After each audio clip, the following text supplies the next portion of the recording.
find your shelves and you've got a short piece of felt. That threads through. And the idea of this is that the bottom of that will sit in the water and then the water wicks up into the soil.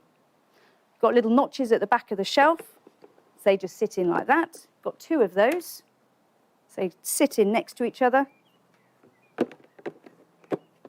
Then you've got a longer piece of felt. That lays across the top, and that's going to make sure that your soil is really evenly watered.